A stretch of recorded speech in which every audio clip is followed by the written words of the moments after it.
Can I get my first slide? While I'm doing that, I'll introduce myself. My name is Sepp Kamvar, and I'm a professor at MIT at the MIT Media Lab. And today I'll be talking about data, technology, but more importantly, a philosophy behind data and technology in order to shape our cities. And I want to start by talking about a famous calculation made in the 1970s by this radical Catholic priest named Ivan Illich, who decided that he wanted to calculate the true speed of a car. And he said, you know, in order to calculate the true speed of a car, you can't just take the distance that it travels and divide it by the time that it takes to get there. You also have to take into account the time that you work in order to afford the car, and the time that you sit in traffic in order to get to work, and so on and so forth. And he found that once you internalize all these externalities, the true speed of a car is about 5 kilometers an hour. That's about walking speed. And this is crazy, and it's important. And he used this as an illustrative example of a philosophy that he called counterproductivity, where he said, you know, technologies tend to bring efficiencies up until a certain point of application. And then beyond that point of application, they bring inefficiencies in the exact opposite direction of the purpose for which they were intended. And this is true not just for automobiles, it's true for emails and antibiotics. We live in a counterproductive world. And I think about this a lot because I make technologies, and I want to make them do what I want them to do. And the conclusion that I've come to is it's not about technology per se, but it's about the kind of technologies we tend to build. We tend to build a kind of technology that I call self-reinforcing technologies, technologies whose use leads to more use. And the car is a great example of this. A car enables the centralization of work and the creation of highways and suburbs, which then makes the car necessary, which then clogs the highways. And you know you're in an addictive spiral when the remedy is more of the same: more highways, more cars. But I think it's possible to create another kind of technology. I think it's possible to create a technology whose use leads to less use. And we see glimmers of this today in some of our technologies. A great example is an online dating site. If it works, you don't need to use it anymore.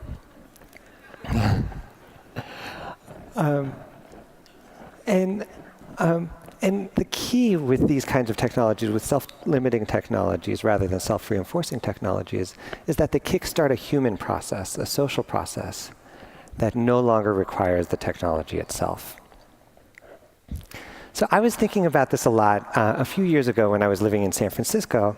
I was going on a walk in my head, and then I look up and I look around and I'm like, you know, it feels like all of a sudden there's food trucks everywhere. And so I started asking around. I said, why? I asked the food trucks. I said, why are there so many food trucks, and why now? And it turned out that it was because of Twitter. You see, at the time, it was very difficult to get a food truck license in San Francisco. But with Twitter, illegal food trucks could thrive because they'd park in a different spot every day and tweet out where they were. And it gets better. At a certain point, the legal food trucks caught wind of this, took a look at the followers of the illegal food trucks, and said, hey, this is like a food truck customer database. And so they started following the followers of the illegal food trucks, who followed them back. And this vibrant community formed around food trucks. And that community ended up working to change the regulations in San Francisco around food trucks.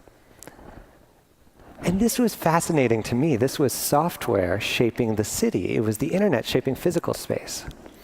Or to be more precise, it was software kickstarting a human process, a social process, that in turn shaped the city. And so when I came to MIT, I decided that I wanted to do some experiments with this. And so I started with, I'm a computer scientist and an artist, and I did a show at this museum called the Skissernas Museum in southern Sweden. And in this show, I wrote programs that would give instructions to people who visited the museum to make marks on the wall. And this program, it asked the first person to draw a circle, and then it asked each person beyond that to draw a circle tangent to an existing circle. And then once there's no more space, it asks people to color in the negative space. And this is how that piece turned out. And I made a number of these pieces, and in each of these pieces, I followed the same process. I started by creating a basic pattern in physical space. Then I wrote a social process. I wrote down a social process that allowed other people to create similar patterns. And then I created software to enable the social process. And I was interested in this, but I saw this as a metaphor because I was interested in this not just for helping people to draw on the walls, but for helping people to shape the cities around them. So I did a second experiment, and this experiment came because when we moved to Cambridge, my wife told me, you have one job. Your job is to find a preschool for our son, Dario. And so I was like, okay, well, that little I can do. And so when we moved to Cambridge, I looked around and went and looked at a lot of schools. And then I came back and I told my wife, I said, I found our solution. I'm going to start a school. And she told me I was taking that assignment too far. But she let me do it, and the school is called Wildflower Montessori Schools, and there are several principles behind Wildflower, and I'll just talk about a few of them. The first is that it's a shopfront school. It's a single classroom in a shopfront. And this was not my idea. This idea came from the architect Christopher Alexander, who also in the 70s observed that about 30% of the cost of operating a school goes to the physical and administrative the costs of operating a large school. And so he said, well, why don't we just make small schools, 2 teachers, a single classroom, and have the teachers be the administrators? He said, if you do that, you can also put schools around the city so that every child can walk to school. And he showed all these studies that walking to school actually improves the learning that happens at school. And so that's the first principle, it's a shopfront school. The second principle is that it's a Montessori school. And my 2-sentence description of Montessori is that it's a philosophy of childhood that sees children not as blank slates to be filled up with knowledge, but as little people in the process of constructing themselves. And they have the ability to construct themselves. And so the teacher's role is to remove the obstacles and prepare the environment for that important process of self-construction. So that's the second principle, is that it's a Montessori school. The third principle is that it's a lab school. And so we started developing technologies that would be in line with Montessori. So for example, we developed these optical recognition technologies that would track the materials that each child is using. And in Montessori, each material corresponds to a very specific thing that a child is learning. And so by tracking materials, you can track what each child is learning. And so you can, for example, see which materials and which concept each child is using over the course of the day, over the week, over the year. And each of those topics fits in a curriculum area, so you can see how much time a child is spending on math or language or sensorial as compared to the rest of the children in the class.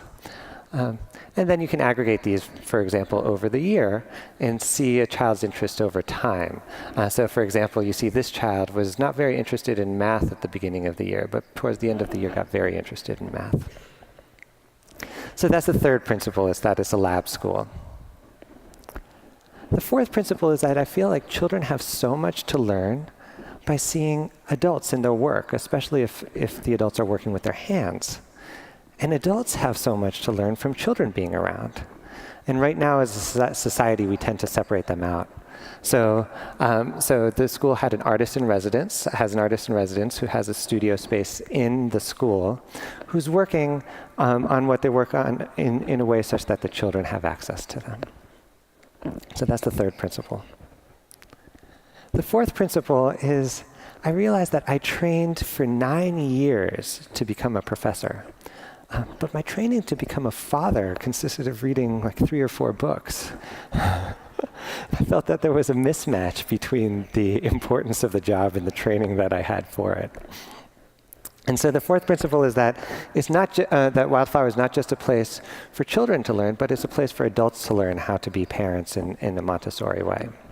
So adults, the parents do come in on a weekly basis and spend time with their children in the school setting. The fifth principle is that if you have a big school, you think about having a cafeteria and a playground, but in a shopfront school, you don't have these things. So instead, we work to shape the city around us to make it friendlier to children and families. So this is a garden that we planted in the park around the corner from the school. And we actually made the parking spot in front of the school into a park. And then we also asked the coffee shop next door to put a low table in the coffee shop. And so the children walked next door and had lunch at the coffee shop. And in the elementary school we started later, they had a little sidewalk cafe. And the sixth principle is that I feel like nature is so important. It's that nature is inseparable from human nature. And so we thought very deeply about how to incorporate nature into an urban school, both, as you saw, on the outside of the school, but also on the inside of the school, so the environment looked like this. And the school has been a wonderful experience for my child, but I felt like if I did it for just the 20 children and families who are in this school, it would not be enough. I felt like there needed to be more of this. And so how do I go? How do we go from one school to thousands of schools? Well, what we've done so far is we've created a pattern in physical space. And so then we can create a social process to allow other people to create similar patterns. And then we started creating software to enable that social process.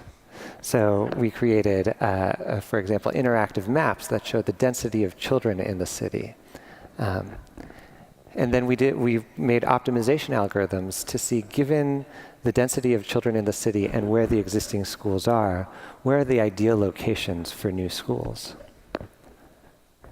And then we started to create user-facing software so that we could see what are the available shopfronts in the areas where schools are most needed in the city.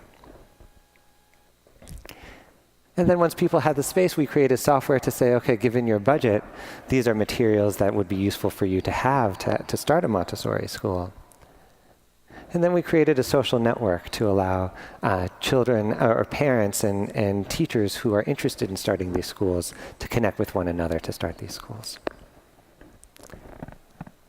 And the consequence to all of this is that in the past 2 years, 15 new Wildflower schools have started.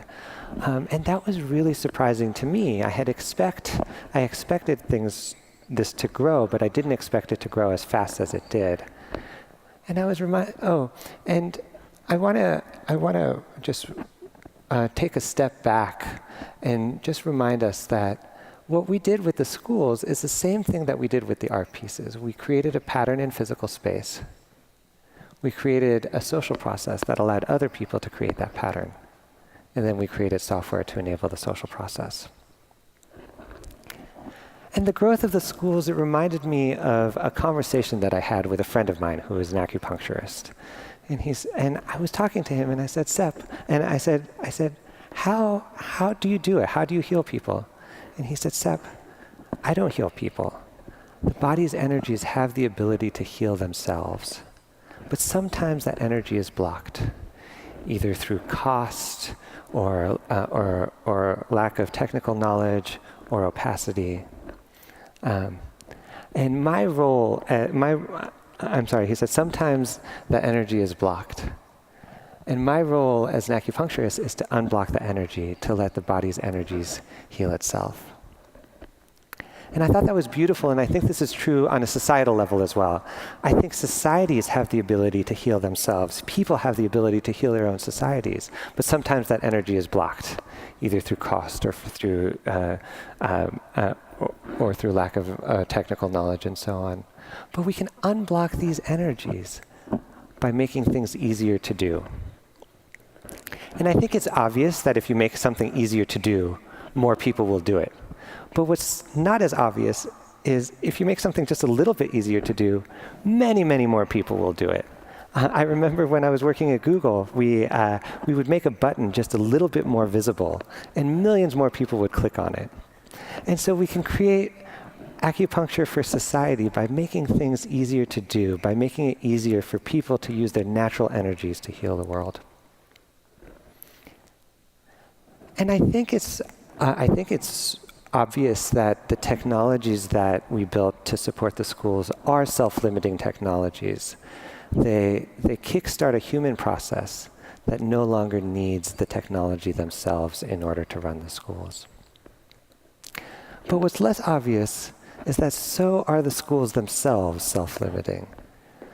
Take a look at what we've done. We've created a school model which is led by the children and supported by the teacher rather than led by the teacher. In a radically mixed-age environment where children of mixed ages and adults work side by side. In public spaces that are prepared for learning rather than separating places of learning from places of the rest of life. With a social network that connects learners and teachers of all kinds and all ages. What we've created is we've created a model that in the success case, it would lessen the need of traditional school because the whole city will become a place for learning. And I think that would be a wonderful result. Thank you.